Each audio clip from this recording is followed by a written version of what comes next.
My next colleague, David Culler, the chair of computer science, will now speak. David is an expert in parallel computing. In the last 10 years, with another colleague, Chris Piester, they formed a great deal of research in the area of smart dust. David Culler was the author of TinyOS, the programming language that enables all that wireless sensor network activity. He was also the founder of the Intel Research Lab in Berkeley. It's in the Power Bar building just near the BART station.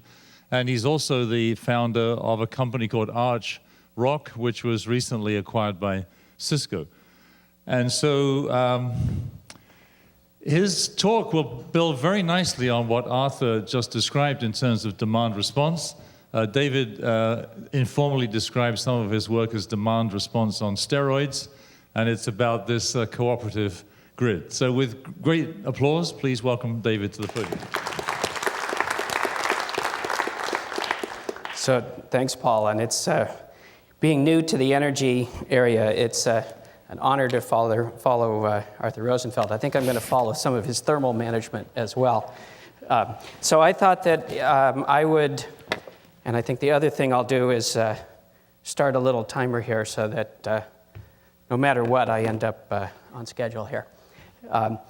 So I thought I would spend just a minute to introduce myself a little bit, and with all of the discussion we've had, what the heck is computer science have to do with the energy problem and this computer scientist? Of course, in the computer science, we all live, everything is a straight line on a semi-log plot. The familiar one, of course, is Moore's Law with this compounded 70% annual growth rate. And of course, so it was a little hard to begin to get one's head around a problem with scales like this. So this is essentially the picture you've just seen, only we're looking at total energy consumption. And you can see those points where we dropped from energy to GDP. And that is absolutely the right metric. It's about work versus work accomplished and the ratio of those two and how those have come down. So getting our head around some of this other time scale from a computer science point of view is a little interesting. Now, if you use computers, then you think Moore's Law is a wonderful thing because every time you turn around, everything is twice as capable. If you work in this field, it means your job is to sustain that. And that really changes how you think about all design problems because you have to continually enable that. And at the same time, as well, be prepared for the dramatic changes that come about. And that's captured in some sense better by Bell's law. Gordon Bell coined this. About every 10 years, a completely new class of computer system comes into existence. What was impossible is now easy, and I've graphed this on a scale of number of computers per person, dropping from about 1 part per million to about a kilocomputer. And in the last 10 years at Berkeley, really a new class of computing has come into existence, which is even more intimately collected with the world around us, and that's small, tiny wireless devices connected to the physical world. And how tiny you go is really just a matter of the volume you're willing to throw at it. Of course, the other thing we look at that drives us is the internet. This is what the internet looks like.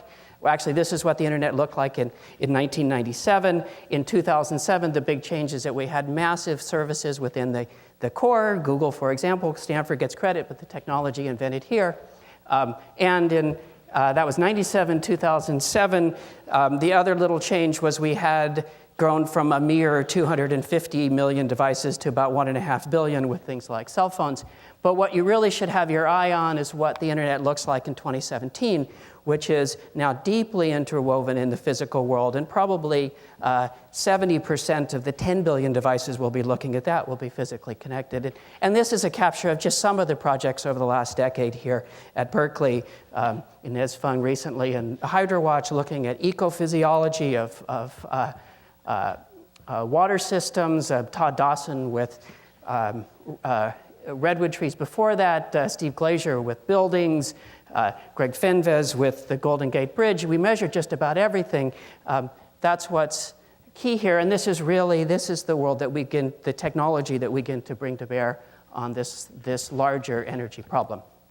So with that little transition over these last couple of years, I've begun to get my head and come to love this other roadmap that works on a rather different time scale. And so what we're really all about is how do we get onto some sort of curve that looks like this going forward into the world. Okay, so that's really the beginning of where this all starts. And so we look at the grid, truly a marvel of the industrial age. This collection, this portfolio of supplies from baseline to combined cycle to intermittent peaker plants and whatnot, working extremely hard to follow a collection of loads and deliver that through tiers of generation, transmission, distribution, demand. Thinking of this as an engineering problem, if somebody were to face it, here, I'd like you to deliver this precious, perishable commodity to millions of customers over thousands of miles, synchronized to milliseconds or fractions of milliseconds.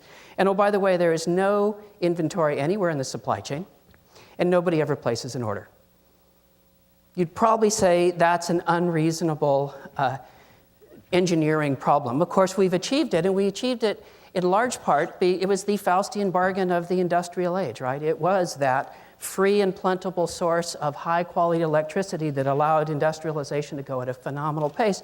And of course, the other side of that Faustian bargain was the view that our view of energy and how we use it is completely oblivious. And that's the world we've lived in for about 100 years, and we've managed, or just managed, and we got a little sense of that, to keep it going. As we look at what an aware energy architecture rather than oblivious might look like, of course, one of the key pieces there is introducing a set of non-dispatchable, renewable, the wind blows, make hay when the sun shines sources, driving into this, and all of a sudden that view that the supplies can simply track the load really comes into question. And a core question then is, what is the fundamental limit of how deep you can penetrate those renewables? Your answer there depends very strongly on the rest of the set of assumptions. But to first order, either you come up with tremendous amounts of storage, which Ramesh will talk about later, and that's a fundamental architectural breakthrough, or you have to get the equivalent of that by introducing effectively dispatchable loads. That the only way to get this to match is if the loads are able to track the supply rather than simply the supplies attempting to track the load. In order to do that, they're going to have to be able to communicate in both directions and begin. So this is the kind of things that we do in building the internet, is create the set of protocols that would allow the various parts of a future grid to begin to cooperate. And that's really the agenda of local, which is partly that all energy efficiency is local, and of course at Cal, and we of course would like to bring down the energy consumption. So Arthur mentioned this, load following supply. Does it really work? Well, this is of course the blackout summer, and this is the focus of traditional demand response to say, let's attempt to eliminate the tremendous capital investment in building the top tiers of that energy supply to meet these peak demands over a very short time. Of course, the other view here is we've managed to make the grid hold together under assumptions of statistical multiplexing of a huge population, which works great until there is just a slight correlation, like people turn on their air conditioners on a hot day. And part of what you're seeing here is the nature of those statistics. And of course, the larger we make the pool, the smaller the probability that you'll have such an event, and the larger the crisis is when you happen to get that correlation. So that's a really important part of it, but that's not the whole story. The real question is now, how do we get the rest of the grid to function this way? And you might ask, is our grid as reliable and stable as we like? This is a picture out of the European Energy Exchange. And what I've shown here is the minimum and maximum prices of energy on the smart market on each day. And the normal bound is there between 30 and 120 euros per megawatt hour. But you'll notice sometimes it spikes up to something like 500. And notice also it often goes negative. And in part, this was a recognition of this tremendous success of the solar programs in Bavaria. You can see there, down underneath that roof, you might see an apartment building sitting underneath there. You have all sorts of barns that have no windows and whatnot, which is to say, as we bring more of these renewables on, the ability to stabilize the rest of the grid gets harder. Say, oh, well, that's just Europe. No, this is California. So this is last week, the top chart. The gray shows the day ahead wholesale pricing of energy. You can see I took this picture, what was the 28th? I guess that was Thursday or Friday, and you could see that we were predicting that big spike. The red is the spot market pricing, which you'll notice also shoots tremendously. This is what pricing really looks like down inside the grid rather than what you see in your retail price. So the challenge, of course, is to operate in a world with some real volatility on energy. Now, to touch on the other pieces, the renewable part, what I've shown here in the left is wind power out of this is NREL data, 100 megawatt wind supply somewhere in Texas or maybe the Midwest, and you can see the variability there. Or on the right, you can see the solar panel on my house. That's my house there from Google Earth. My roof is close to white, but it's got a lot of solar too. And the red there is that nice, beautiful, hot day last Tuesday. And of course, a week before, the blue shows that on a cooler day, I actually was more efficient, but notice the high frequency variation, that in a world with a significant mix of renewables, the grid is a more dynamic place. So where do we start? It's a little bit like why do you rob banks, because that's where the money is. Buildings, because they consume 3/4 of what the grid produces. They're growing tremendously. They're half of the footprint. It's also where a lot of the nastiest, okay, we're a little better in California on this. And it's also the most natural place to integrate in all of these renewable supplies. It'd be nice to have them in our automobiles, but buildings kind of stay put, and they're fairly predictable and whatnot. So then the question is where to start, but how to start. So we should start from scratch and build a completely new energy network. Not. So the grid exists, the internet exists. What we really ought to think of is building the future grid as an overlay on both of those. And in fact, this is, again, part of how you look at problems differently when you're coping with a world of tremendous innovation and design for change. The internet began as an overlay on the phone network. And then as it became more and more successful, it settled down in, and now the phone network runs on top of the internet. And that's not just a useful artifact, it's really the only way to move massive international or national scale infrastructures forward. So we should imagine that ideas that you're going to hear from Harrison in a minute of local networks, community scale networks, we ought to have the notion of energy subnets, and we ought to be able to compose larger networks out of those subnetworks, just like we do with communication networks. And of course, we want to do that then by mapping them down onto the two massive physical infrastructures that we have, so we can talk about bringing into existence a new energy network while moving the electrons through the grid and the communication through the internet as a way to get there. So that also gives us a chance to take stock of how differently we might attack this problem. If we viewed it from an internet kind of perspective, we could draw some of the lessons from that. So I wanted to capture that a little bit here.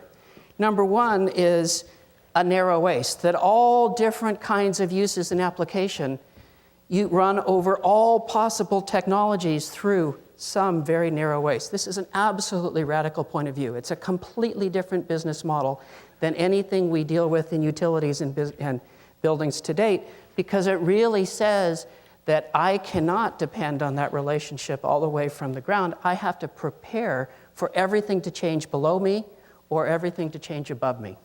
And that's where layering rather than vertical integration, it means the smart grid should have intelligence at the endpoint rather than intelligence in the core. And it means, and Arthur started this, that the mode of operation is measure everywhere and adapt rather than plan, plan, plan. So those four things are the basis for designing for change, for allowing technology to innovate rapidly while keeping all of the uses of it to go forward, and to allow new applications to come exist that did not exist when the technology was planned. And the last one, which is a little subtle, that the future internet, for example, exists today. It exists inside of little overlays that you hardly notice.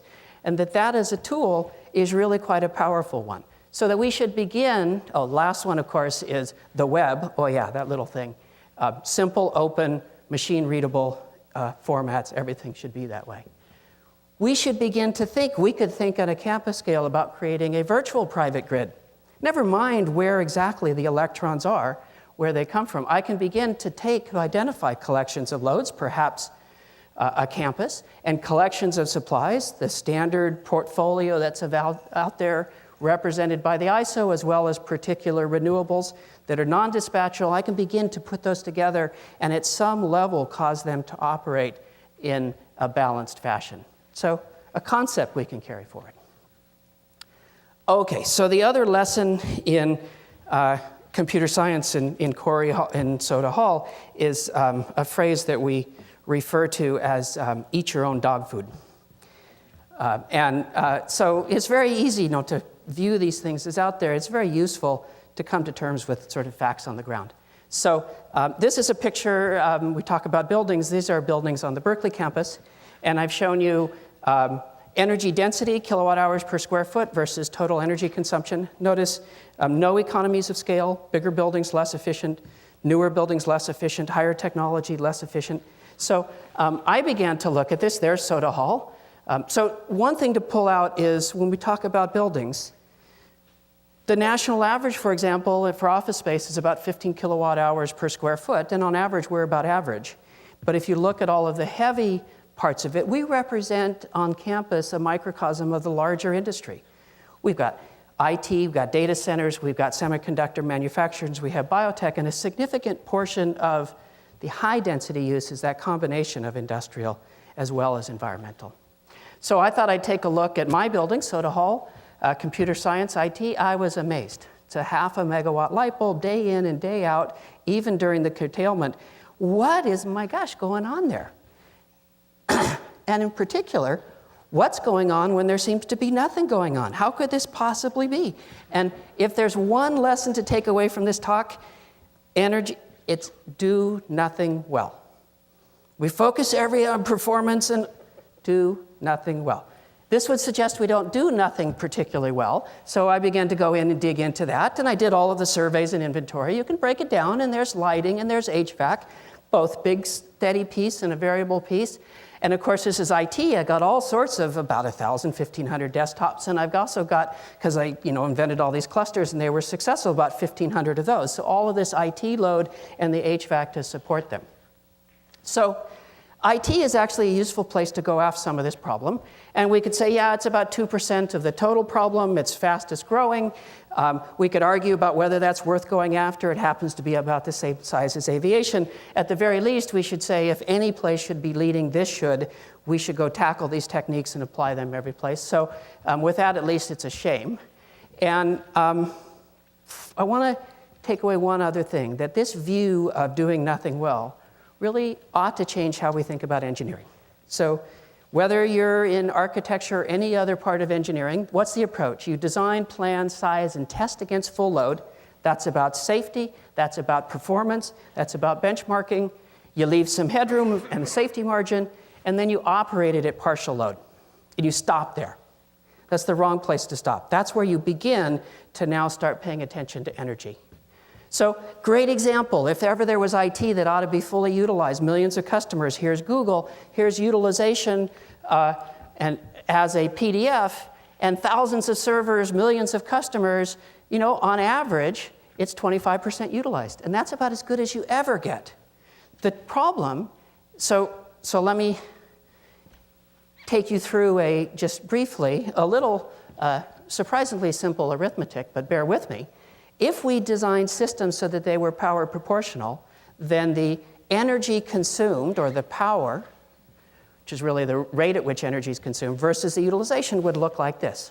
And then, if we operated, so as productivity increased, power consumption would go up. That ratio is critical. So if we operated at 25%, then we would consume 25% of peak power, and efficiency would be 1. The problem is even at idle, if we consume 20% of peak power, then at that 25%, we're using 40% of the power, and our efficiency drops down to 60%. And of course, the worse you do nothing, the less well you do nothing, the lower the efficiency is at the actual operating point. Okay, so it's really a measure of scaling down to partial load, which is all about doing nothing well. So if you look at where the power goes in computers, the answer is the processors where we spend all the time and money and energy scale down beautifully, and you waste all of it in the glue. This is a ratio of total to idle. So the result of that is we operate at 25% utilization on machines that are only about 10% power proportional. So we should say, what about buildings?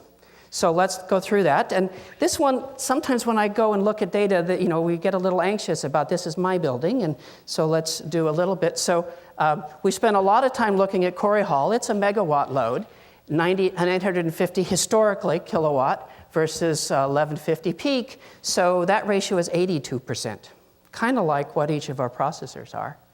If we were to look at Stanley, 1.5 megawatts versus 2, 72% of peak. So Koshland, also a little better, 70% of peak. So you can see the message here. And am I saying that, in fact, this is that we consume 70, 80% of peak when idle? Well, maybe we're not absolutely idle in the middle of the night during curtailment and what, but the fact of the matter is we never succeed in bringing that down. And if we just focus, and that's really the energy efficiency part, on bringing that down, we can begin to construct systems that are power proportional. So one important project that we did was with the California Energy Commission was to build a building-to-grid testbed in Corey Hall, probably the world's most complicated load, at least the most complicated on campus. Thousands of sense points to go in to begin to really understand what that load looks like. And we now have the ability to break it down all the way even to receptacle loads. This is a picture of breaking it down to individual loads within a lab. And I just wanted to give you a little sense of that. So over the 6 months of rolling this out, Corey Hall had been a megawatt load for decades. It's now a 3/4 of a megawatt load. And this also gets at a really critical point when you do this kind of work. The whole project was staged on the fact that over one day during the spring shutdown, the campus electrician was going to have to power down the building. Such a huge event that the whole project was structured around that. But of course, we had a fire in the microlab. You can't let a crisis go to waste. That allowed us to turn off things that we might not use. But really what happened is the analysis of all parts of the building relative to the productivity allowed us to completely change how we understood how the building was operated, even before we were able to measure it. And I'll give you a little bit of sense of that. It was pretty exciting. The cables in this building went in 1940. If you were to crack a piece of that rubber insulation around that building, you'd probably have to rebuild the building. So had to be a little careful. So we can think about an energy transparent building. And here's a touch of that for Corey Hall. There's our central ventilation system of the main floors, cruising along there at about 35 kilowatts continuously, not doing nothing very well, not very power proportional. This is actually the office space, a little better. I'll tell you a little bit more about that. This is what we'd like to see, the fancy new air conditioning on the top floor of that building. You'll notice at night it's actually close to zero, and it begins to operate like that. This is an instructional lab. Well, maybe they really are busy night and day, or maybe we're just not even beginning to operate like that. There's our servers sitting there, absolutely terrible proportionality, 40 kilowatts continuously, 4% of that total. Here's the microfabrication lab, and part of that is we can see the consumption of the equipment versus the infrastructure to support that equipment versus all of the HVAC to support the rest of that. And you'll notice there too, day in and day night. But we can now focus our efforts in going after each of those individual pieces and teach them how to do nothing much better. Lighting, plug loads, parking lot next door, amazing, what are we doing there? Its peak is at 4 a.m. in the morning, go figure.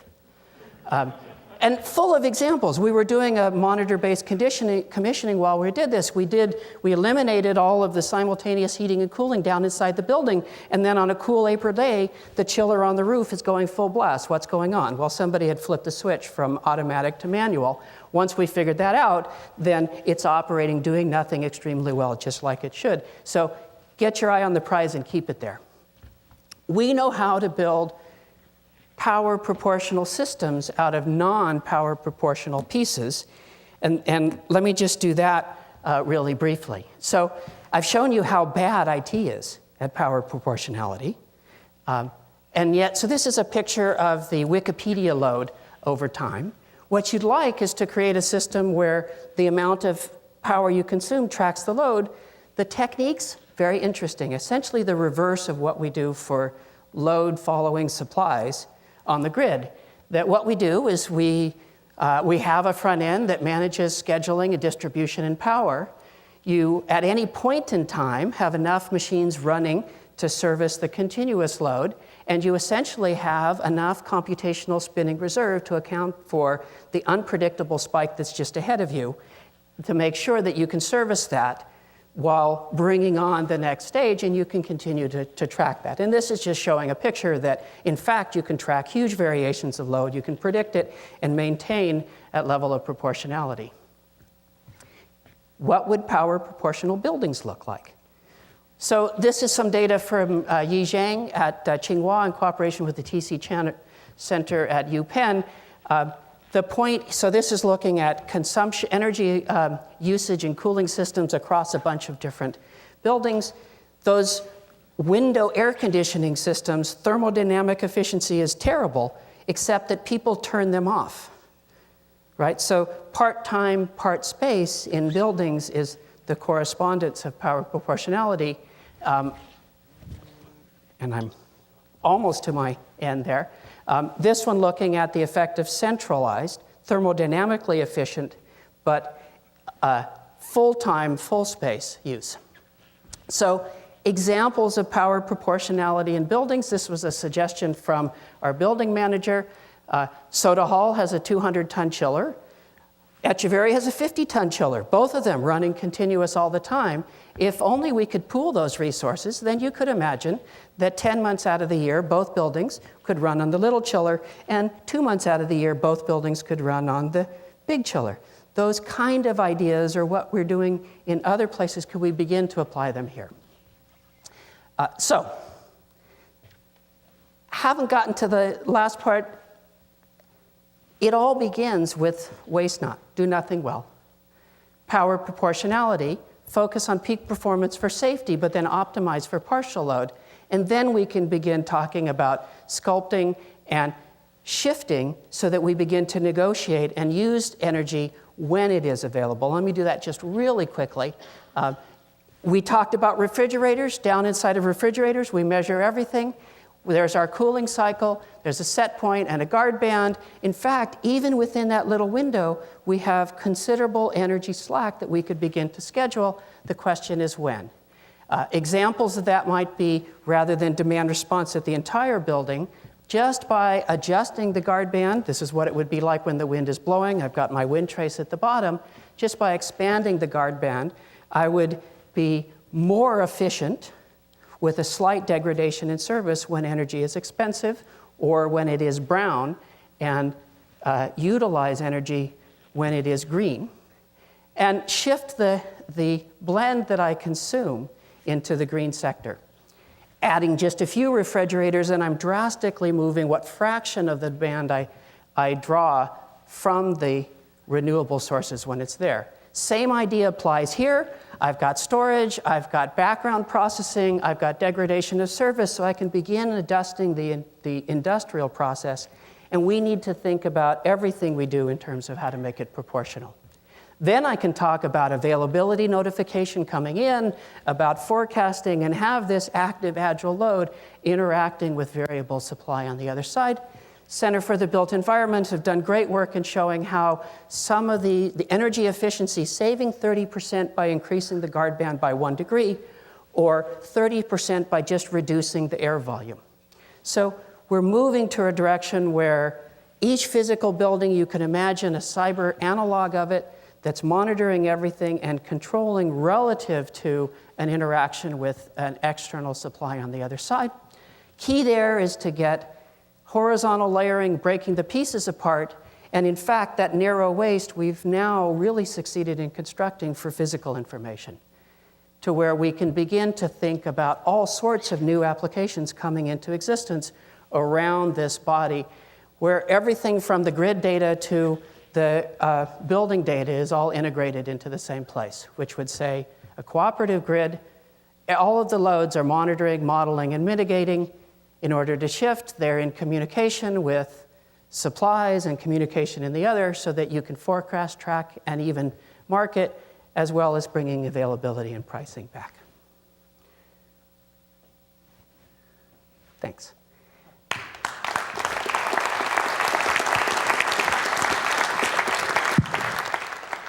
I want to add one piece, because the usual appreciation, all of our tremendous funding agencies, this kind of work would not be possible without the tremendous work of folks like the Berkeley Facility Services, from the Vice Chancellor all the way down to the people on the ground to our individual building managers. And I think it's really important as us and researchers realize that we're in tremendous cooperation with these folks, especially as we view ourselves as a living laboratory.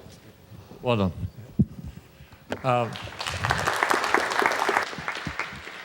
So one of the things I'm always impressed with David's talk, of course, is that there are now real tools, as he's saying, to use on other buildings on campus. And this is just the beginning, I think is what you say. David, wouldn't you say that? This is just the beginning. So let me just say, to take questions, we're going to have a question slot just before the coffee break.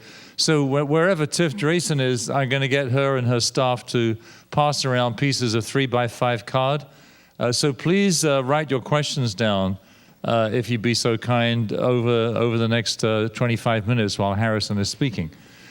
What's impressive about all of our colleagues in this session is that they are real doers of the work.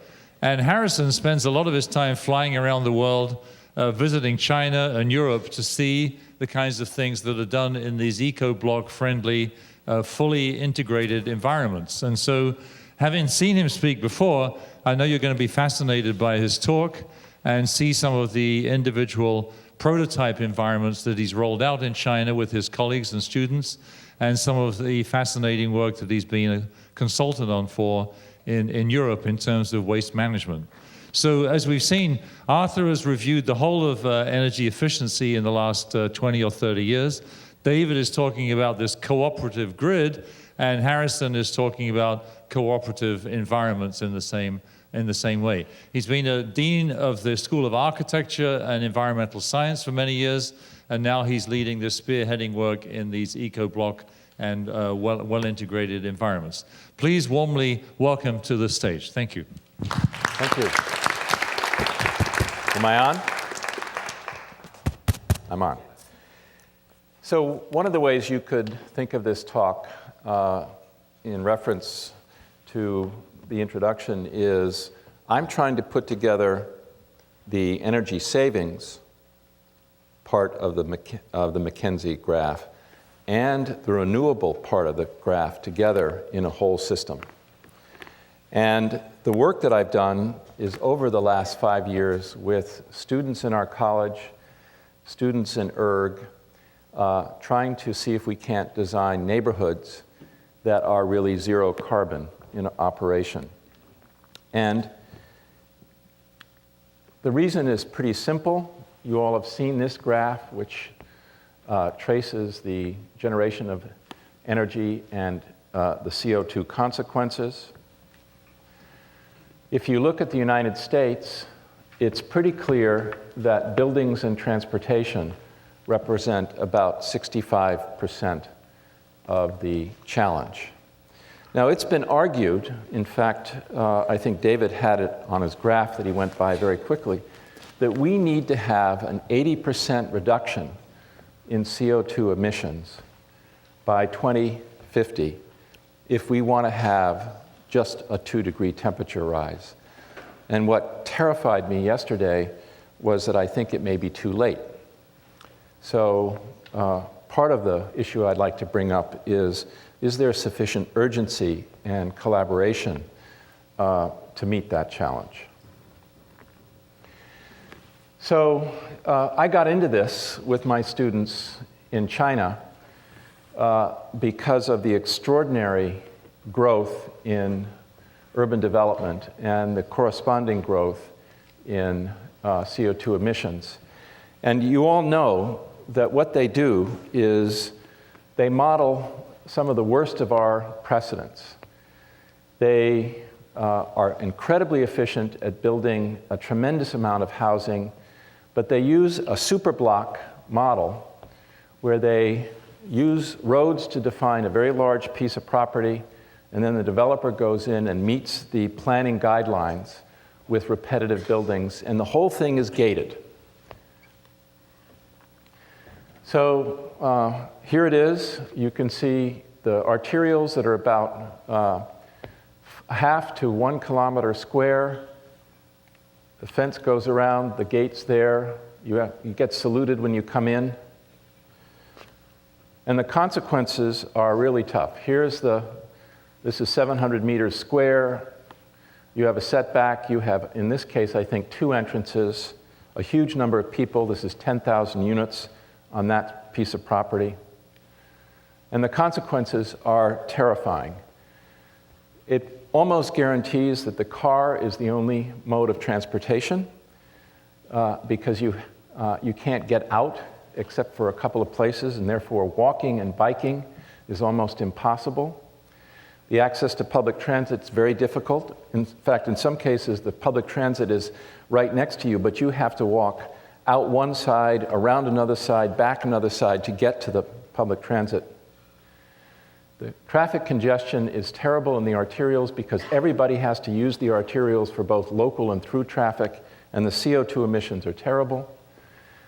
Here's the main thing. It depends on the old model of very large infrastructure. We have to build a power plant roughly every week, water treatment, sewage treatment.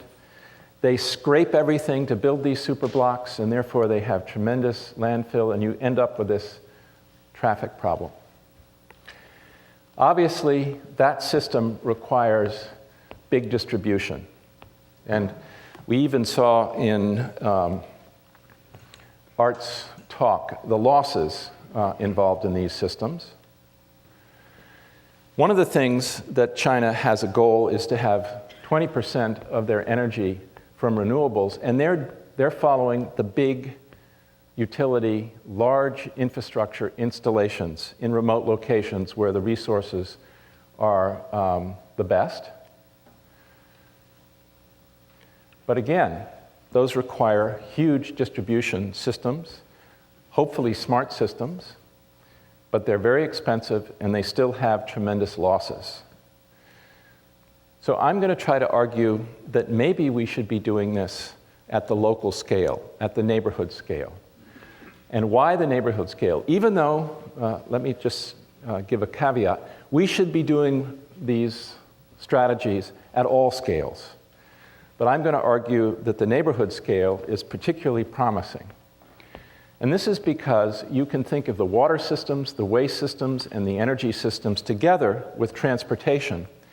Because at the neighborhood scale, you can influence whether the car is the only mode of transit. So this is how we came up with this EcoBlock idea. I did it with these students. We've taken it to large engineering firms like Arup Engineers in San Francisco. They thought we were crazy at first, but now it's part of their general practice, thanks to the students sort of going through all the numbers with the engineers. Again, why is transportation? Remember, I showed you the graph. Transportation and buildings together add up to 60%. Look at China today. This is not Beijing and Shanghai, but it's an average. The car is growing. It's the biggest market and the fastest growing market in the world. If they become like us, you can imagine the problem. What we want to do is be much more like Japan, where car ownership is very high, but the number of trips in the car are very low, and transit and pedestrians dominate. So when we got a little money from Gordon Moore's foundation to see if we couldn't build one of these things in China, we tried many places. We went to Qingdao, and we selected a site right on a new bus rapid transit system. Here it is. It had already been planned. That earlier slide that I showed you with all those tall buildings on this 700-meter square is the same site.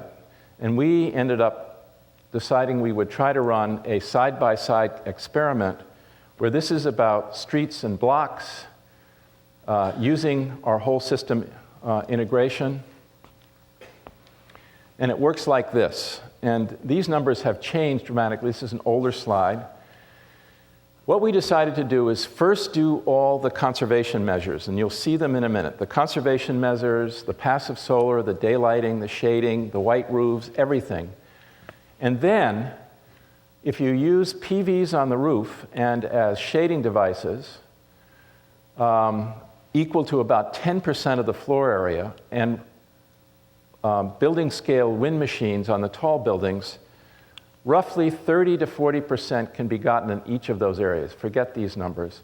But the most important discovery we made, and this is 5 years ago, that if you take the waste streams, the garbage from the kitchen, the sludge from the sewage, and the green waste from the landscape, you can generate biogas, or you can use it for direct combustion that will make up the difference.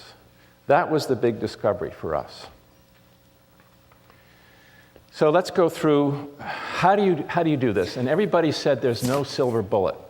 So you first have to do all the demand reduction. You do the shading, you do the daylighting, you do natural ventilation or mixed mode buildings. You use passive solar in the cold climates. And the trick there is you have to have the sunlight hitting mass and the insulation outside the mass, and you have to shut the window off at night. You need very good envelope systems, good glazing, good insulation, efficient lighting, and efficient equipment. We've seen all the stuff on refrigerators. And then, of course, you want to reduce the heat island effect around the buildings. Here's some of this is the fastest growing solar technology in the world. It's a evacuated tube thermosiphon solar hot water heater. They're going up everywhere in China. This is the PV systems. Some of the wind machines that we looked at. So then you supply, using PVs on the roofs as shading devices. The hot water heaters are here, thermosiphoning in, wind on the top, PVs, and then the anaerobic digester. This is from UC Davis. It's a two-phase system. But here's the key slide. All of these things, there's no silver bullet. You have to do all of these together. It's an integrated approach. You need to do your optimized envelope and facade, your natural ventilation, your passive heating, your daylighting, your efficient equipment. And in general, even with a very low total consumption in China, you still can get down 40% through energy efficiency and conservation. Then the photovoltaics, the wind, and the waste systems have a chance to make up the difference. And you should also notice that there are multiple ones of these because they occur at different times, so you have a better balancing opportunity. There is a storage problem usually, or you have a time of day problem. But what's nice about the neighborhood scale is this excess during the day is available. This is from the residential units. This is available now for the peak loads for your offices and commercial. How do you do the waste to energy in terms of the biogas generation? There's been a big breakthrough in the biochemistry. They make a two-phase reactor. The first phase is a hydrolysis, an acid phase, where the bacteria eats up all the solids, turns it into a liquid, and then in the gasification reactor, you have a different bacteria, so you have to separate these two. This produces very good methane and hydrogen together, and it's about twice as efficient if you try to do this all together in one big sewage treatment plant, because the bacteria compete. So here's what's happening. You clean up you take the solids, you make the methane and hydrogen and compost, you do the liquids, and I'll show you how we clean this in just a second. So let's look at the water cycle. Very simply, what we do is we take all the waste and you settle it in a settling tank in the basement of buildings. You take the sludge out, which can be done in multiple ways, very simply, to the anaerobic digester. The effluent then goes to what's been called a living machine. It is cleaned and then topped off for potability if you want to. It all depends upon the codes. You also collect the rainwater, you have settling tanks, and you process it to the drinkable standards. What's amazing is how productive the urban landscape can be. I'll show you this in a minute, but all of the sewage can be treated for all of these buildings. This is 300 apartments in about that much area. I'll show you how that works. You have the settling tank, the sludge goes to the biogas digester. These are tanks roughly 6 feet cubes with gravel in them, topsoil, plants, and you cycle the water through, so you have an aerobic and then an anaerobic process that goes on. When the water comes out here, it's collected, you measure the quality, and then you can top it off for whatever use you want to put it to. What's interesting is it makes gardens. It can work in any climate. This is Esalen, this is Las Vegas, this is Vermont, and you can be a lobby in the building. You only need 150 square feet per 1,000 gallons per day, which is relatively small. Look at what happens at the end of the process. These are the examples. This is the measured water quality at the bottom according to the World Health Organization standards. So again, with the water, you do efficiency with your various fixtures and your taps and so on, and then you have these multiple levels of treatment, so you can get down to almost completely recycling all the water.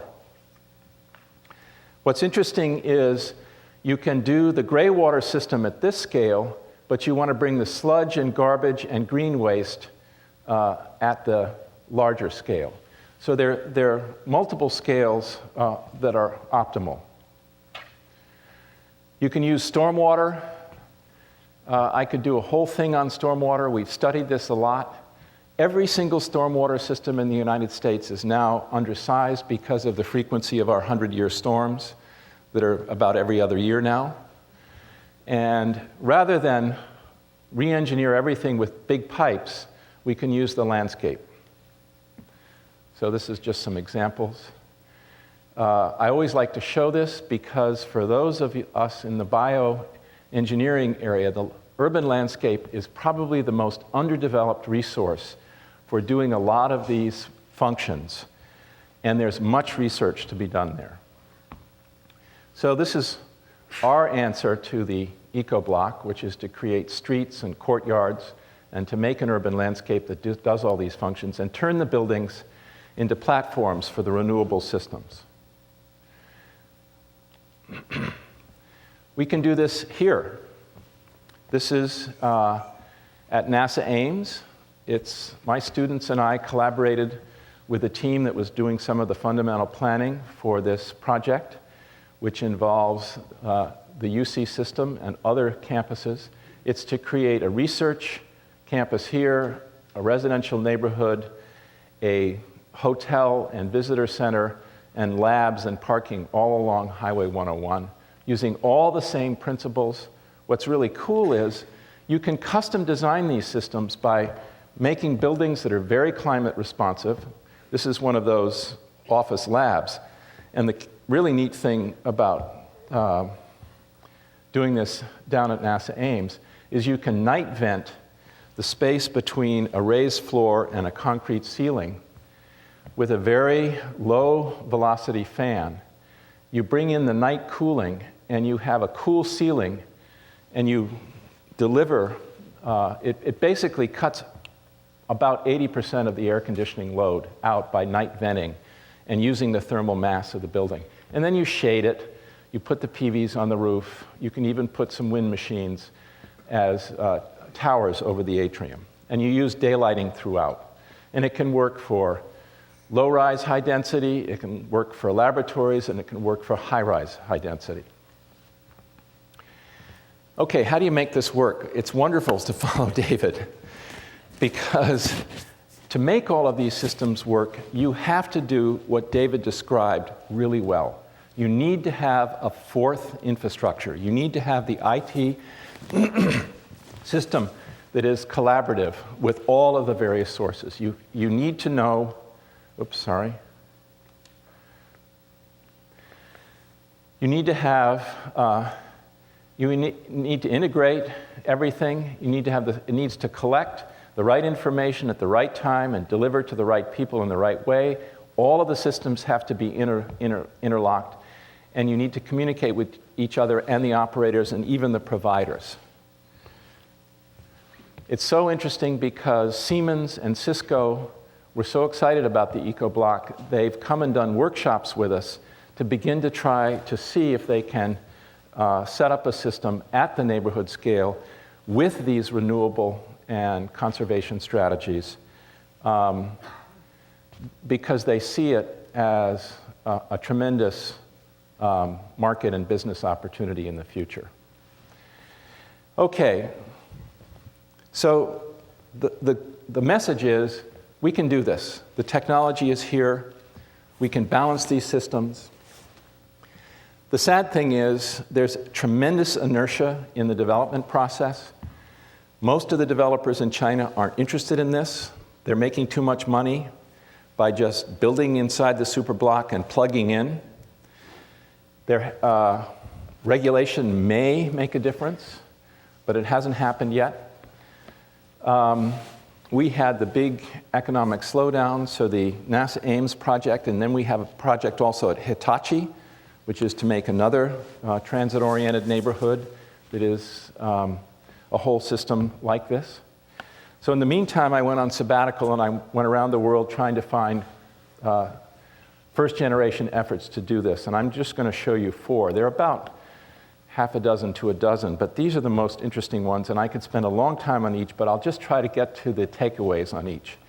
So 2 are in Germany, 2 are in Sweden. You can see where they are in relationship to the city. So in some cases, they're in the outskirts, some cases they're in the middle, some cases they're on the edge, some cases they're just a neighborhood within it. This is what they look like. Kreuzberg is about 6,000 units of housing, Vauban about 3, Boa 1 about 2, and Hammarby is, in this phase, it's about 8,000 units of housing. I'd love to go into every single piece of every project. This is one part of the Vauban project. This is a passive home, concrete floor, beautiful shading, PVs. It delivers 15% energy back to the grid. This passive house in the same thing, apartment, has 0 energy balance. And these are offices that use daylighting, and then they have a big PV roof system. Lots of use of green systems for shading. These passive houses here in Kreuzberg are fantastic. They have R60 walls, 80 roofs, and they use about 10 kilowatt hours per square meter per year. And the key thing was, in all of this project, is that they made every developer have a blower door test before you could actually sell the house to show that it met the air infiltration standards. We can talk about policy forever. This is Boa 1, very low density, very high towers, an amazing project. So this is Hammarby. They all have transit. The transit comes within 12 minutes. The wonderful thing is in Vauban, only 20% of the trips are by car. Think of what that would do on one of Sokolo's wedges if we all got down to 20% for cars. Kreuzberg's 50 because they have a lot of parking. Hammarby is only 20% car. And Boa 1 is roughly 50 because their system is not It's bus-oriented, and the place is still underdeveloped. This is basically, one takeaway is the strategy of super insulation, is how we've called it here, or the passive house, which is what Europe calls it, is a tremendously positive way to go. So this is, Kronsberg demonstrated the cost effectiveness and the high performance of passive homes. It also has an amazing, it has two 1.5 megawatt machines that are matched to a gas-fired cogen plant for district heating and cooling. The problem is that the cogen plant is gas-fired, so it's not entirely carbon neutral, but almost. If you go to Vauban, they have a cogen plant for electricity and for district heating. It's run by wood chips. And I showed you the passive house with PVs that is an Energy Plus. Cost effectiveness in neighborhood cogeneration heating from biofuels. The amazing performance of the photovoltaic roof house. Now, Hammarby was the big revelation. I'm not going to take you through this. I'm going to try to describe it very quickly. What they do, this is all a waste system. It's all about waste because they don't have very good sun, and this site doesn't have very good wind. So what they do is they take the wastewater here, they treat it, but before they put it back into the ocean, they take the heat out of it. They take all the combustible garbage and they burn it in a cogen for district heating and electricity. Those are the two primary sources. They take a little bit of the sludge out of this process for biofuels for city vehicles. We can go into the water system and all of that.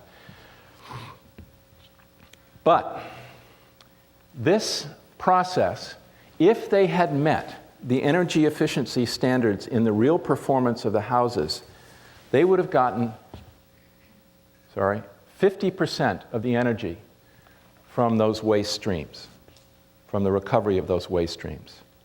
Now just think about that in this country.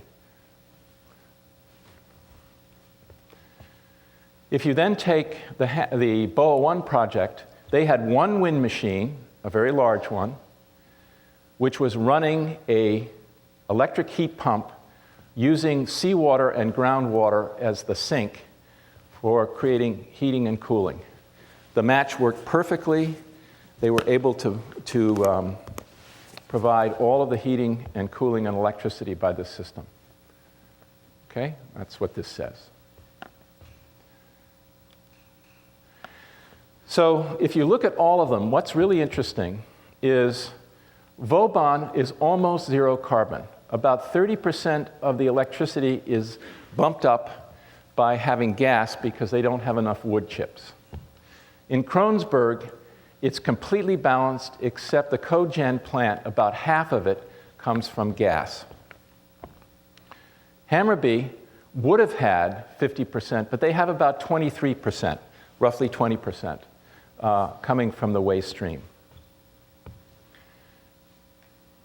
And then with BOA 1, it is absolutely zero. They were able to balance it. So there's no carbon involved in that process.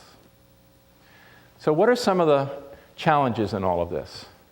We've all seen, it's not true in California, but generally in the United States, this is a real problem. We don't necessarily have yet the organizations to operate and maintain these local neighborhood scale micro-utility concepts. Also, financing is not particularly supportive. And we have very few demonstration projects. In fact, Lord Stern in Copenhagen said, besides the inertia in the system that we have, the lack of successful models is the biggest impediment. That's what he said here. Many standards don't allow for all of this, and there's incredible bureaucratic compartmentalization in the utilities and the planning. There should be process, not prices. maybe in the prices as well. The opportunities, all the technologies exist, and they're improving rapidly. I don't need to tell you how much excitement is going on in terms of the building envelope and materials, in terms of the improvement of the solar and wind technologies, fantastic innovation happening. There are some global companies who are very interested in building and operating these neighborhood scale systems, Siemens being one. And because you have multiple renewables and you have a very aggressive efficiency standards for any one of these projects, you can custom design each one of them for the local climate, culture, and the economy. They're especially applicable in rural contexts where you have no infrastructure, like India. Partial systems, especially the sewage treatment and water treatment, are easily retrofitted. But most importantly, cities, utilities, and developers need to find a way to collaborate on this. The lesson from all four of the European examples was the city acted as the horizontal developer, forced the utilities and the developers to play ball. Unless we have something like that happening, it's not going to happen. Now, the biggest takeaway here, I think, for this conference is that the US waste streams, that is the combustible and organic garbage, are an energy goldmine. We pay to have this stuff trucked away and dumped. And if we were just to focus on capturing that, and we had really energy efficient new development, these sources could provide as much as 50% of the energy need. So since we're talking about paths to an energy future, I would say this is one of the most important. We need to build and operate a smart micro-utility at the neighborhood scale that integrates all the systems. And it's wonderful to see David doing this on the Berkeley campus, but we need to do it from scratch. We need to optimize this, and we need to set it up so we can do experiments. I would argue we need a much greater urgency between design and science at all these scales. We've got some great faculty in our building science group in the College of Environmental Design who've been working on these scales. We have wonderful people in landscape trying to make energy efficient communities, resource efficient communities. But we really need to bring in the engineers and scientists with the designers to work on those places which seem to be left out. David has identified that a lot of the custom and tradition in each of our disciplines does not see the problem, say, of doing nothing well. So I would argue that we need that. And we need to find a good venue for that collaboration. And perhaps it's a new campus in China. I met with the chancellor of Tianjin University 10 days ago. He would love to make his new campus carbon neutral. He would love to have it be a smart micro utility, and he's looking for partners. So with that, thank you very much.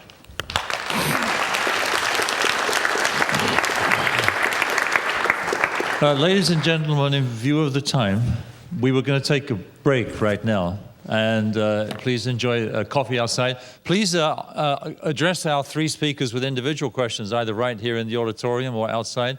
And then we'll do a group question session just before lunch. But for now, please enjoy some coffee and a break. Thank you.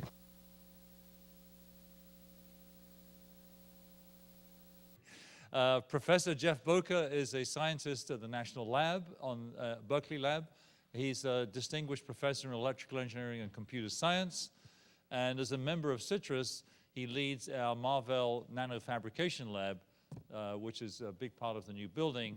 And today he's going to talk about low power electronics, because very recently he and his colleagues just won what will be a $50 million center from the National Science Foundation, a science and technology center, which comes in 2 5-year blocks of $25 million each. leading to these low-power electronics activities, which will very soon be powering your very own iPhone and laptop. Please welcome Professor Bokor to the stand.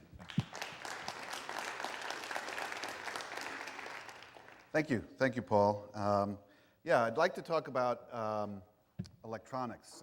David has already given a good introduction to the subject of information technology and its drain on our energy, as well as the opportunity to contribute to energy efficiency. I'll talk about a few interesting trends going on in the information processing, information technology space. Starting off by talking about the demand on electricity by our information technology and the trends that one might anticipate for that. In particular, the impact of Moore's Law and what's happening with Moore's Law and how that's going to affect us, I think, in a fairly profound way. Portable devices, very interesting area. But on the flip side of that is the huge infrastructure that we have now. David touched on it in terms of what's called cloud computing. And I know whenever I talk about this with folks, people still don't really understand what cloud computing is. So there's another button here on the back side you have to watch out for. That's why everybody keeps advancing by mistake. So I'll try to explain what cloud computing is and what impact that has on energy. And finally, really the second half of this is all sort of the first half of the talk. The second half of the talk, I will just quickly go through the research agenda for our new NSF Science and Technology Center for E3S, Energy Efficient Electronic Systems, and tell you just quickly about some of the research we're doing on reinventing the transistor to address the challenge. So this plot comes from Bruce Nordman at LBL, and it shows in a different way some of the numbers we've actually already seen before. I think this was in two of the talks this morning. Building electricity is about 3/4 of the total load in the United States, and electronics and information technology is a significant fraction, right? It's of the order of 10% of the total. Now, this is data that was gathered in 2006, and it's the latest data that I'm aware of that I could find. But what I want to argue is that this is a fraction that is on its way up.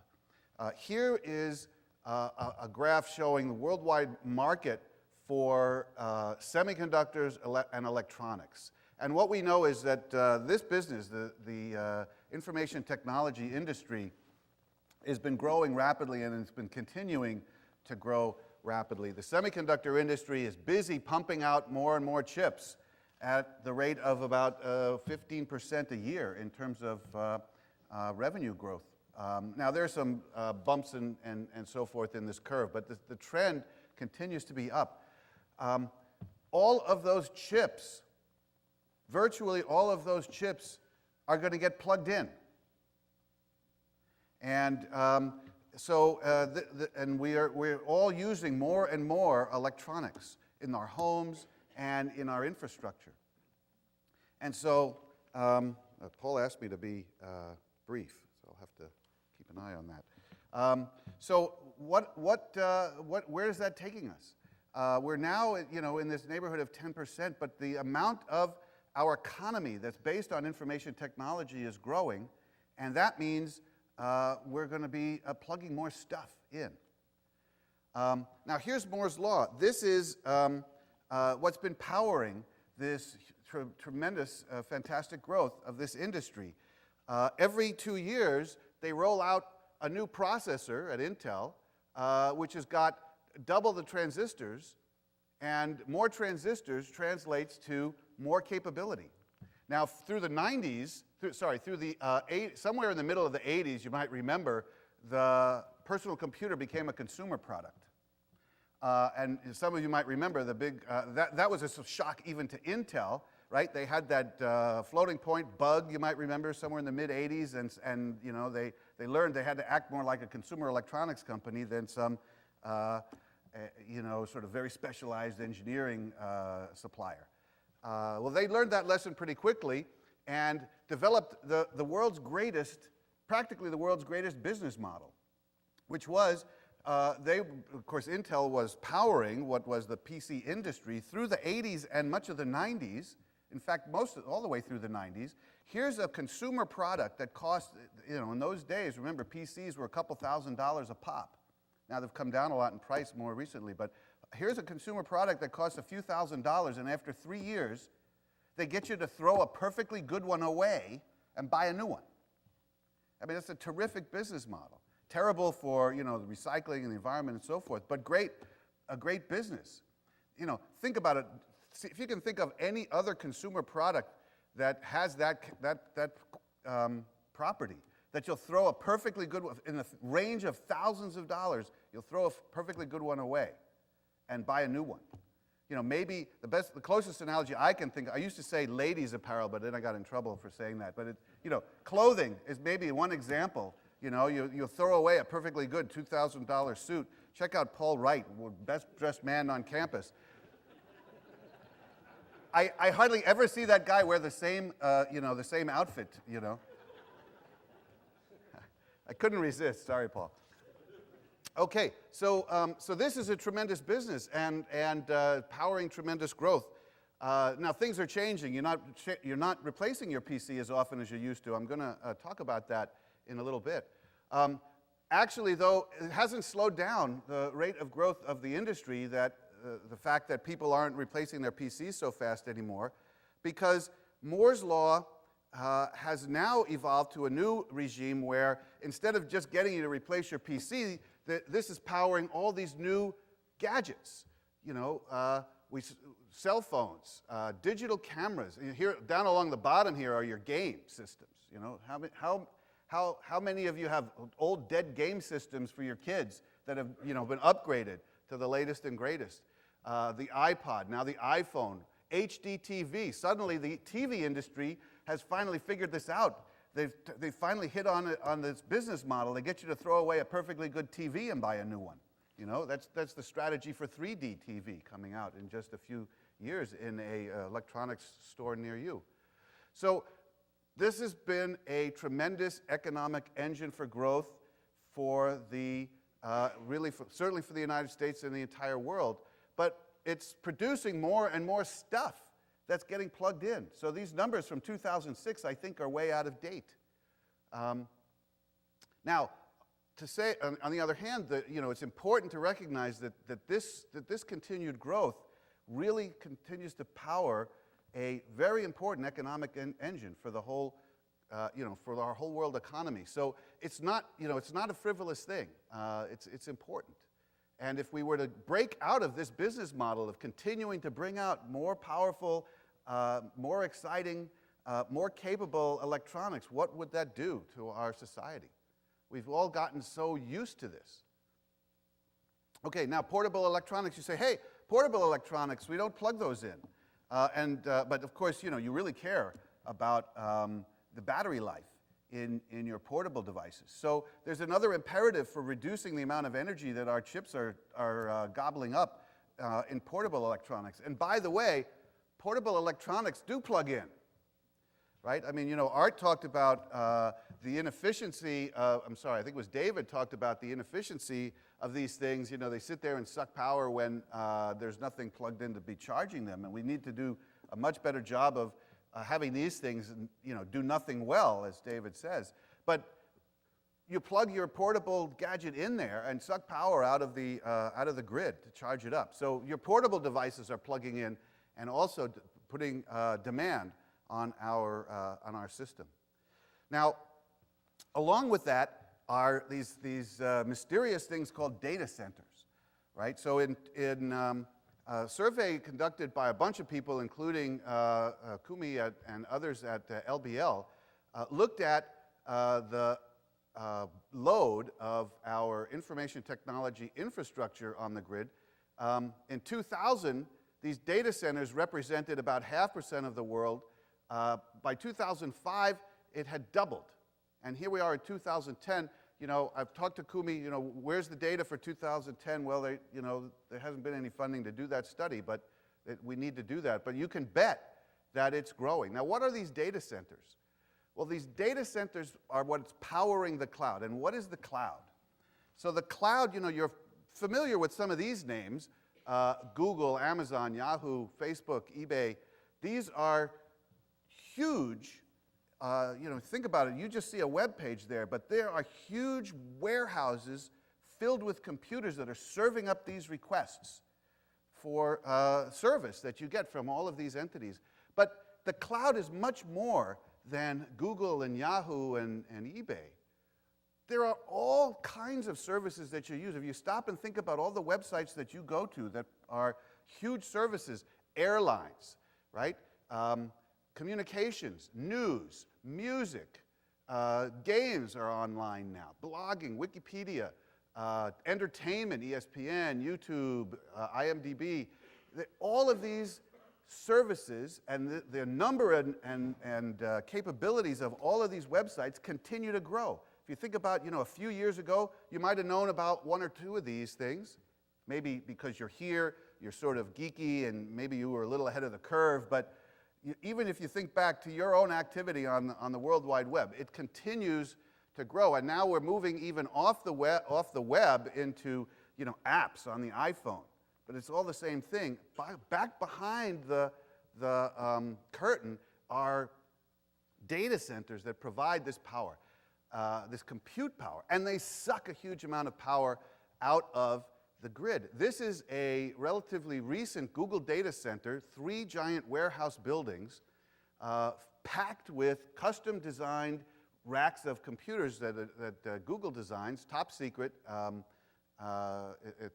engineering. They built this thing in the Dalles on the Columbia River in Oregon in order to take advantage of the Columbia River for cooling water. Here are cooling towers on the tops of these buildings, and cheap hydroelectric power from the Dalles Dam to power this thing. These are proliferating all over the world rapidly and sucking a huge amount of electricity. Okay, so, I'll skip over this little discussion about how data centers, are sort of like a small country in terms of the amount of power that they use. Now, things are starting to change in terms of Moore's Law and the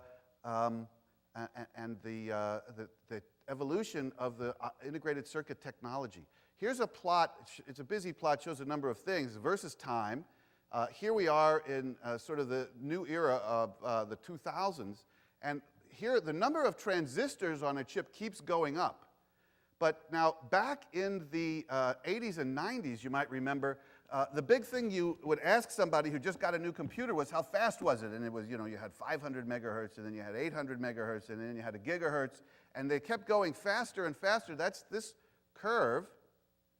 And somewhere in the middle of this decade, it started to roll over. Okay, nowadays, you don't keep getting a faster and faster chip. 3 gigahertz is pretty much it. The power that these processor chips dissipate has accordingly also saturated right here around 100 watts. It's really tough to engineer a little chip that's a few millimeters square that can extract more than about 100 watts from it, particularly for a consumer product. The server chips actually do a little, they engineer water cooling and so forth. They go a little higher. But your desktop PC or your typical, video chip, the chips in your TV and so forth, 100 watts is kind of the limit. And that's why the clock rate has rolled over. So suddenly, we are now in a regime of Moore's Law where we're no longer limited by how many, we still are working harder and harder to put more and more transistors on a chip, but we're not getting as much performance increase out of them as we used to. And so that's one of the reasons why you're less likely to throw out your 3-year-old PC and buy a new one, because the new ones aren't that much better. But on the other hand, by cramming more and more transistors and more clever product design, you're still buying more and more electronics and plugging it in because of all of these other really wonderful devices that the industry is designing and engineering. So all this by way of trying to motivate. Now, what is at the root of the technology, of course, is a transistor switch. that is the fundamental unit of compute power that we put on these chips. And so this was the title of an article by a couple of scientists from IBM earlier this year. It's time to reinvent the transistor. Because if we could reinvent the transistor, we can continue, we're not going to be able to get more than 100 watts out of every chip, but we would like to continue at least doing this, because even if we keep the transistors running at the same rate, by putting more and more of them on a chip, we can still provide additional capability to power continued growth in capability of information processing.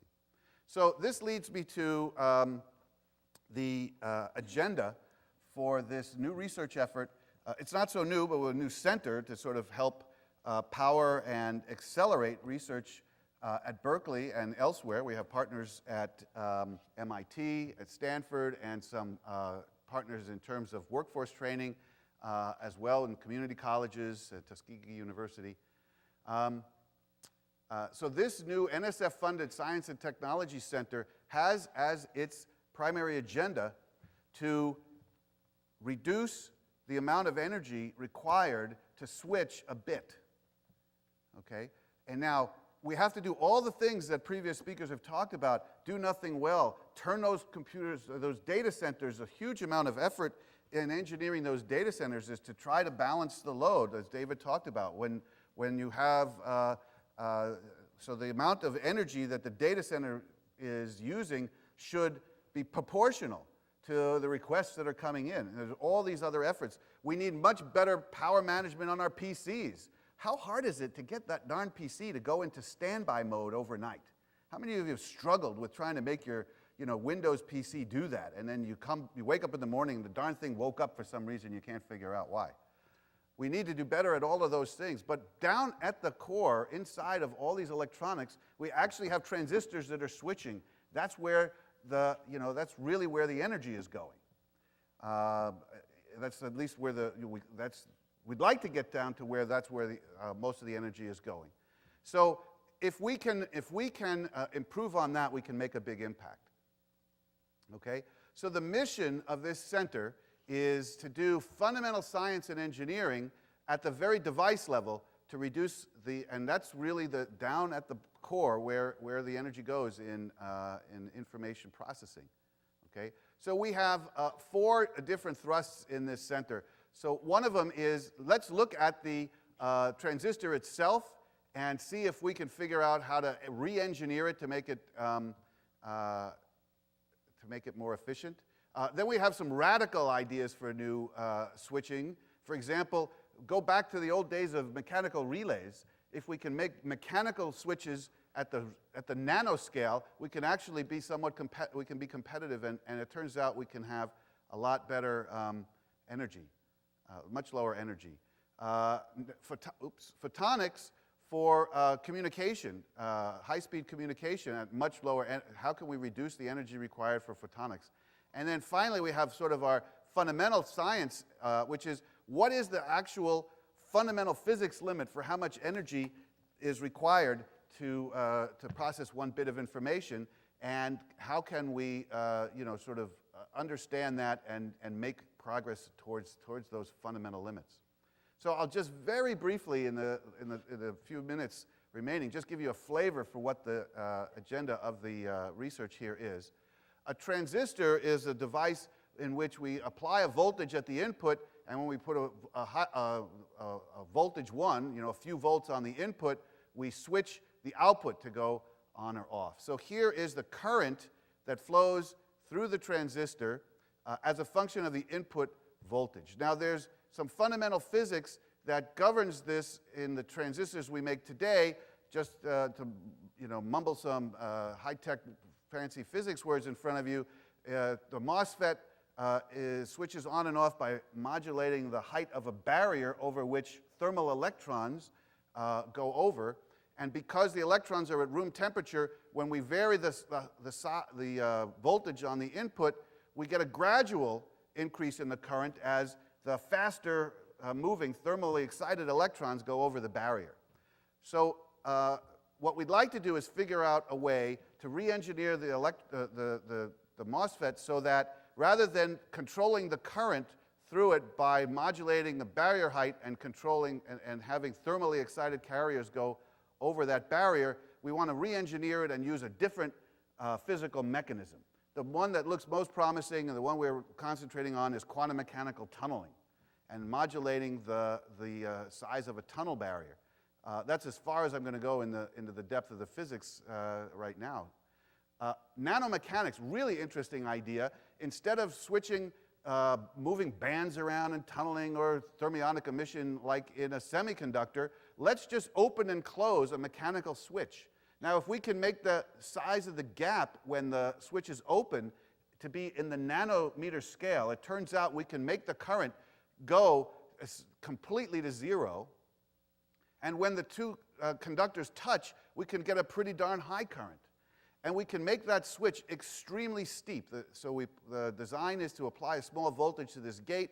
We get an attraction of this, essentially this spring, snaps down and makes contact. And that change occurs over an extremely small voltage on the gate. This can allow us to operate the transistor at a very small voltage, which reduces the amount of power that it consumes by dramatically. Okay? Third thing is photonics. We do more and more in high capability systems. We're using taking the fiber optic technology that we use for long distance communication on the internet and scaling it down into the box, into the rack, into the box, and not too long in the future, we'll actually be communicating on chip with photons for a variety of reasons. An important thrust in the center is to try to, using nanotechnology, reduce the amount of energy required by reducing the number of photons that we have to use to communicate. So here's the world's smallest semiconductor laser made by my colleague in the center, Ming Wu. And it uses a very small amount of energy and can be modulated at very high speed. And Professor Eli Jablanovic in the center, who's actually the director of the center, it's not me, is working on a similar nanotechnology-enabled photodetector that would allow us to go to combination with that laser from requiring 10,000 photons to represent 1 bit of information with good fidelity, signal-to-noise ratio, lower error rates, down to as low a number as 17 photons per bit, which dramatically, which starts to make photonic communication energy competitive with communicating by conventional signals electric signals on wires. Okay, lastly, just a word or two about the fundamental limits. John von Neumann, one of the pioneering leaders in the development of digital computation, had some ideas that were later amplified in the 70s in the 60s by Rolf Landauer at IBM. And what they eventually were able to show that there was a thermodynamic limit to the amount of energy that you have to dissipate to process 1 bit of information. This is a very fundamental physics limit. Now, it's a very small amount of energy, kT, the thermal energy of 1 particle. That's a very, very small amount of energy. That's the limit. Now, actually, later on, Charles Bennett, who was mentored by Rolf Landauer, said, no, in fact, if you can build a thermally reversible computer, it's a very theoretical concept, you could even recover that energy back and reduce even below this. But what I wanted to show you is where we are today in terms of the amount of energy we require to process a bit, which is somewhere up here. Never mind the axis, it's a log scale, and never mind, these are in energy units of joules. It's a very small amount, 10 to the minus 17 joules in today's current generation technologies right about here at the 32 nanometer node, around 10 to the minus 17 joules. But that kT limit is way down here, 3 orders of magnitude lower. And there are those who argue that, in fact, this energy that it takes to switch 1 transistor is an unfair comparison because there's communications across chip that eats up quite a bit more power than this. But one of the things that we're very interested in this center is trying to do experiments that explore this regime to find out, nobody's ever actually proven experimentally this Landauer limit. So we want to do experiments to get down there and touch that on the experimental level and see if what can come out of that are some radical new ideas that would allow us to gain these last 3 to 4 orders of magnitude. That would make a really revolutionary change in our information technology. Now, the switches that I was talking about, the tunneling transistor and the mechanical switch, you know, those innovations are targeted to sort of reach down into this territory here. Okay? But there's another factor of around 1,000, and if we can figure out how to do reversible computing, we could even get lower. And that's a very exciting prospect. So part of our research agenda is to try to really do far-reaching fundamental research to try to, you know, reach and touch that from an experimental point of view. Okay, so I'm done. I'd like to stop and summarize.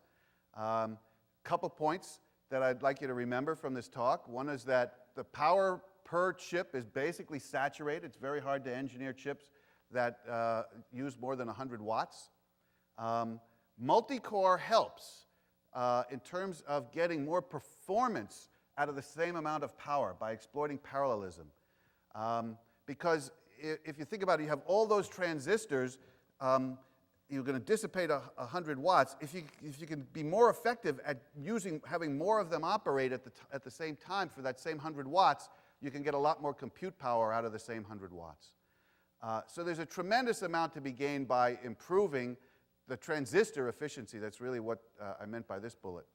We're on an adventure and a quest to beat the most successful technology probably in the history of mankind, the silicon CMOS integrated circuit, which has powered us for almost 4 decades of continued straight line growth on a semi-log plot, to use Dave Culler's terminology from his talk. And it's now beginning to show some fraying at the edges. And it's a tremendous challenge to try to think about how to reinvent that technology that will allow us to continue the growth for another few decades. So that I'll stop. Thanks for your attention. I don't know what we're doing about questions, but I have an answer. We'll do them. We're going to do a blog. Paul's going to announce that. Let's move on to our next speaker. I think you'll agree from Jeff's talk, if we can reduce the power by 3 to 4 orders of magnitude of our standard electronics devices, that's phenomenal. And at the same time, picking up with Professor Ramesh, a senior professor in material science, his talk is also going to be focused on new materials and focusing on photovoltaics and on thermoelectrics in terms of how they can be used in our new energy portfolios. So, thank you, Paul. Because he's a little bit short of time, I'm going to switch to my native tongue, which is a little bit faster than my English. Or never mind, I just wanted to see if you're awake or not. Okay, so the game plan today is very quickly tell you about a totally different end of the spectrum. You started with the systems from Art's wonderful talk. We're going to finish up with electrons, photons, and phonons, really the basic science side. 3 very important messages. The first message, we're at an unprecedented point in history. Discovery is very, very important. Discovering new phenomena, new ways to use materials. The second, more important question is question everything. Question the status quo for sure. And third, by far the most important message I want you to take away is collaboration. Collaboration between disciplines, very interdisciplinary like Jeff was talking about. Collaboration between institutions. Yes, collaboration between Berkeley and Stanford as well, which you will see at the end of the presentation. And finally, collaboration between countries, which is really what you need to solve this big animal of a problem. So with that, let me see if I can use this. No, I can't because I left my, fine. Okay, you've seen this picture before. I won't hammer this away much more. It's what I call the Tokyo roadmap of the energy distribution. On the left side, you have all the sources of energy. This is a very sobering number. Probably it's gone up by an order of magnitude. Still, it's an error bar number. These are the ones that are the problems. You can see 90% of your sources of energy are fossil fuel, carbon-based systems, petroleum, natural gas, and coal. And the rest of them are really adding up to about 10%. Okay, that's one part of the issue. All the supply side of the picture that Arun and Paul talked about yesterday. The other side of this picture is equally sobering. Actually, it's more sobering than anything else. These are three big blocks. You saw the building story from David. You saw the industrial manufacturing. It's about 25-30% of the consumption. About 30% from transportation. That's okay. It's just the way we spend our energy. The problem with this is that we waste about 55 to 60% of this energy. So I'm going to take now 3 examples and show you how materials discovery can actually have a dramatic impact on each of these categories. Okay, with that, let me take you through my view of how one can impact through materials. You have to really go at this from a full spectrum, meaning address supply, demand, the efficiency of systems, perhaps capture carbon dioxide, like you heard in Brent's talk yesterday. So I'm going to give you a few examples, maybe 3 quick examples, to show you how materials discovery can dramatically change the way you think about these. Okay, and the examples are going to be from the batteries area, from my colleagues' work in chemical engineering, work on thermoelectrics, and some new ideas on solar. Okay, let's take the first example. This is something that we all are familiar with, the automobile. We put in 100% of energy from your gasoline. The sobering part of this, 62% is lost to waste heat. You're putting out exhaust gases at about 650 degrees centigrade, everything going out into the atmosphere. And only about 12-13% is really used, and quite a bit of it is wasted in a variety of different activities. So a few years ago, and this has been going on for 30-40 years, but really never picked up until maybe 8 to 10 years ago. People asked the question, can I take some of that heat and convert it into electricity? And one of the ways to do it is to use something we call a thermoelectric material. So I apologize if there's too much of jargon, but we will try to minimize it and translate that to some kind of a value proposition. If I have heat, this is the exhaust gas from your car. Is there a way that I can convert it to electrical energy? And one way to do it is to create an engine. Okay, and this engine has a high temperature and a low temperature, looks very much like the 7B that I'm teaching right now, a Carnot engine. It's a mythical engine. Okay, now if I can do that, I can recover some of the energy from the heat and convert it into electricity. Easier said than done, mainly because I have this figure of merit, ZT, and the Z is going to be a B in the bonnet because it has terms which look very much like your teenage kids. Now let me explain those to you in just a minute. This ZT term is a performance figure of merit for the thermoelectric material. I plotted that ZT on this plot as a function of Carnot efficiency. Why is Carnot so important? Carnot sets the gold standard for efficiency because you can never reach that standard. But your automobile, for example, is about 30% depending on who makes it. That's where your automobile is sitting. So if you want to make a thermoelectric device that can be used in lieu of the other power sources in your automobile, you need a ZT of about 3 to 4 or so. And there are no fundamental limits on the ZT. You could have a very large value, but it's limited by a few fundamental physical phenomena. Those are shown on this plot. The S is a property I'm going to define in the next view graph. Let's go to that view graph. And this is by far one of the toughest problems to solve. S is basically a voltage that you generate because of a temperature gradient. And that's the same temperature gradient that we talked about in the couple of view graphs before this particular view graph. Sigma is a current, basically. It's just a current that's flowing. Now, here comes the analogy to your teenage kids. If you look at S, that's doing the green. It's decreasing as you make the material more and more metallic. If you have a semiconductor, if you have an insulator, which is just slightly doped, then S is very large. Unfortunately, sigma is very small. Okay? If you make it a nice metallic system, sigma is very large, it's a nice, good conductor, but the S is very small. And therefore, you have a sweet spot in this product S squared sigma, which goes directly into the numerator of your performance figure of merit. And therein lies the problem. Now, a few years ago, Arun Majumdar, who was here yesterday, he said, hey guys, perhaps we should be looking at not at the numerator, but at the denominator. The denominator is on the right side. That's the thermal conduction. Just like you conduct electricity, you can conduct heat. And it's carried by 2 different forms. Those itty-bitty things are the electrons that are moving through the material, carrying heat. And those things are the lattice. They're vibrating. And as you increase temperature, they vibrate more and more. And so you can carry heat that way. So Arun's proposal was, let's go at the denominator. Okay. So that gave us a template. And that also gave us what we call the Bermuda Triangle of thermoelectrics. This is really where you're sitting, not knowing what to do. It's a very, very tough problem to beat all of these things at the same time. And this is why we call it a mission impossible, almost a mission impossible problem, which means you're dealing with contraindicating phenomena. Two phenomena which are going this way, very much like your teenage kids. Okay, so we thought it was mission impossible until a couple of years ago, and this is really where the work on campus is just a fantastic example. So Peidong and Arun and a bunch of us were working as a group on this project. What we discovered was you can make nanowires of silicon, a few tens of nanometers diameter, maybe 5, 10, 20 nanometers. But what we found was that the thermal conductivity of silicon is very much dependent on the lateral dimensions. If I have a big piece of silicon like you have in your substrate, that thermal conductivity is very large. And therefore, the ZT for silicon is essentially 0, 10 to the minus 3 for all practical purposes.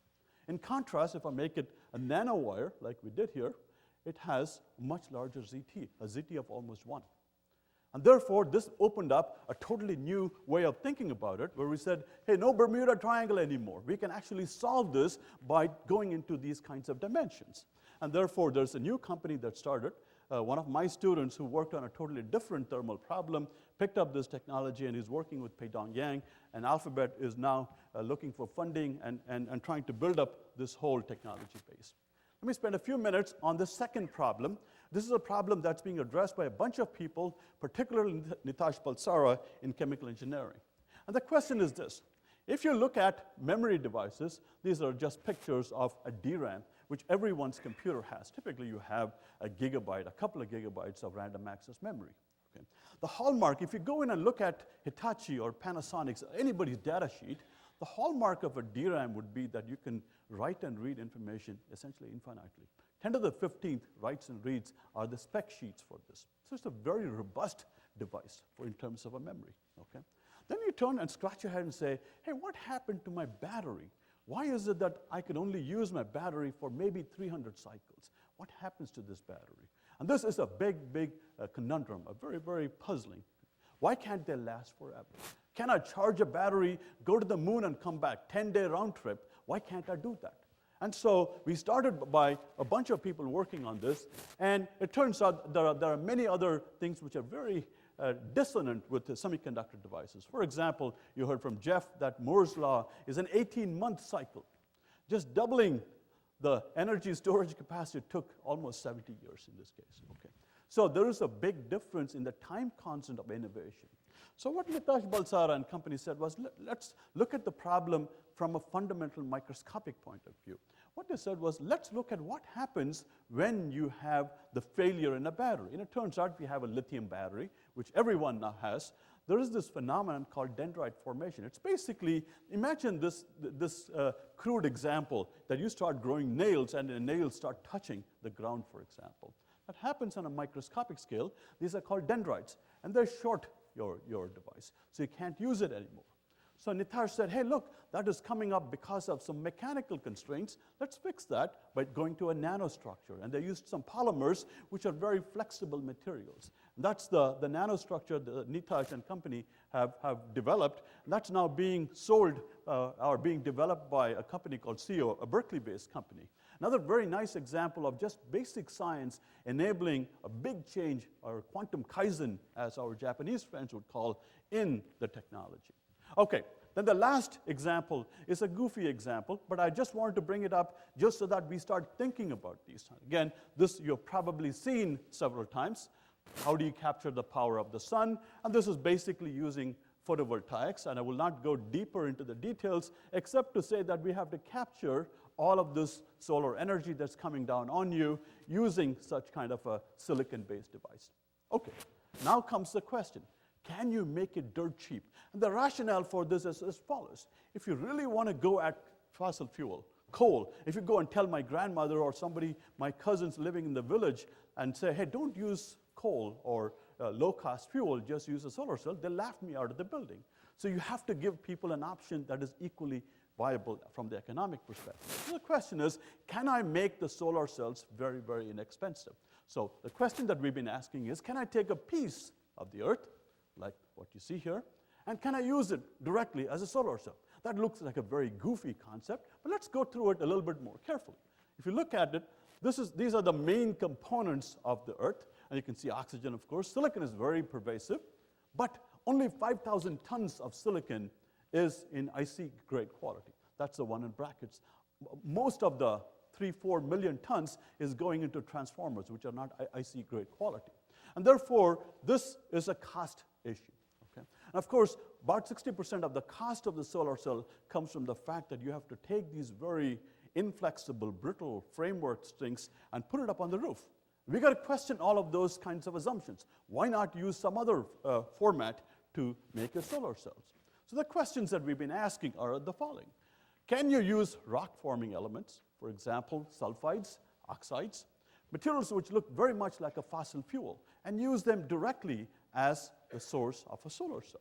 And so let me give you a quick example. This is still research in progress. This is not developed into a company as yet, but you can take malachite, which if you go to Telegraph Avenue, you will get many other things, but if you go to Rosie's bead shop, you can get a piece of malachite for a couple of dollars. And you can start to make a solar cell. It works reasonably. It's not spectacular yet because we don't understand many of the issues. But the key point in all of this is that you can go back and question the fact that we need silicon to make a solar cell. Perhaps you do. Perhaps you don't need silicon to make a solar cell. Okay, I mentioned in my introduction that this involves cooperation, collaboration between institutions. And over the past year or so, we've been working very hard, led by Stanford, but a strong participation from Berkeley, LBL, SLAC, and NREL. We're creating a consortium. And this looks very much like a mini version of Sematech, where people can come in, run various kinds of ideas, create new solar cell concepts, create business opportunities for a lot of different people. So we call it, in quotes, a hub for solar energy, and we call it the Bay Area PV Consortium.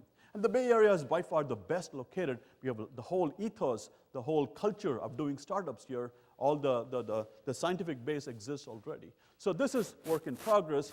Let me finish up with the international part.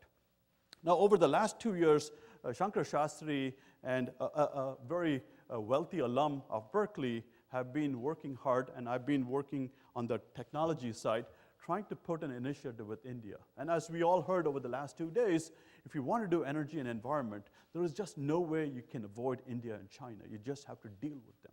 And our argument to that is, yes, you have to do it. How about doing it at the science and technology level? So the upshot of all of this is that we created an organization here when Arun was here called Bijli, which has Indian connotation. It means, very softly, it means light in Indian language. But for us, it stands for Berkeley, India Joint Leadership on Energy and the Environment. It consists of people from campus and from LBL. And we're starting to create this institute called RISE, Research Institute for Sustainable Energy.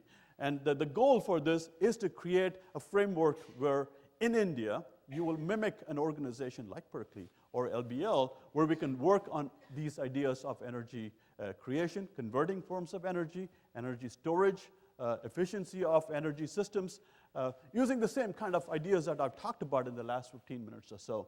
So this is a proposal that has gone to the Indian government. It's a public-private partnership between the government of India and the private organization, which is Dr. Chatterjee's company, with Berkeley as the international partner. We're hoping over the next few weeks, months or so, we will get funded and we'll actually start to work on this. So let me leave you with this thought. You can see the background and you can see what is at stake, of course. The message I want to give you is that doing basic science, the physics, the chemistry, the biology, and the material science and the device science can lead to dramatic new discoveries. Things that you haven't thought about before can be made to happen by the confluence of these ideas. You can take those ideas and then create new technologies and then enable big changes in the way you do business, the way you live your life. Of course, partnerships between our national labs, our academia, our industry, and international people is by far the biggest thing that we get out of this. Thank you very much, and I hope we kept on time, Paul. Yeah.